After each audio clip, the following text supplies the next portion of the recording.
కానీ ఒకటి మాత్రం పక్కా, ఇవాళ ముఖ్యంగా పెళ్లి చేసుకోబోయే అమ్మాయిలకి, నాకు కూడా 17 ఏళ్ల కూతురుంది కాబట్టి పెళ్లి చేసుకోబోయే అమ్మాయిలకి, పెళ్లి కావాల్సిన అమ్మాయిలకి, యువతకి, యువతులకి ముఖ్యంగా నేను చెప్పేది ఒకటే, మీ కాళ్ళ మీద మీరు నిలదొక్కుకోండి.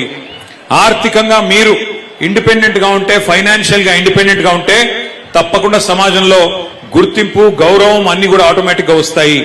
ఎంతసేపు మనం ఇంకెవరి మీద డిపెండెంట్ ఉండే పరిస్థితి ఉంటే, వేరే వాళ్ళ మీద ఆధారపడే పరిస్థితి ఉంటే మరి దానివల్ల వచ్చే ఇబ్బందులు మీరు అడగొచ్చు, మీ ఇంట్లో అమ్మని అడగొచ్చు లేదా పెద్దవాళ్ళని అడగొచ్చు, చెప్తారు. కానీ ఆర్థికంగా తమ కాళ్ళ మీద తాము నిలబడ్డ తర్వాతనే, ఒక ఉద్యోగం సంపాదించిన తర్వాత గాని, ఒక పరిశ్రమ పెట్టినాక గాని, లేదా మీ అంతట మీరుగా మీ కుటుంబానికి చేదోడు వాదోడుగా నిలిచే పరిస్థితి వచ్చేదాకా తొందరపడి పెళ్లిళ్ళు చేసుకోవద్దనేది నా మాట. ఎందుకంటే నా సూచన కూడా, ఎందుకంటే వాస్తవానికి ఎన్ని చెప్పినా తొందరపడి పెళ్లిళ్ళు చేస్తూ ఉంటారు మన దేశంలో.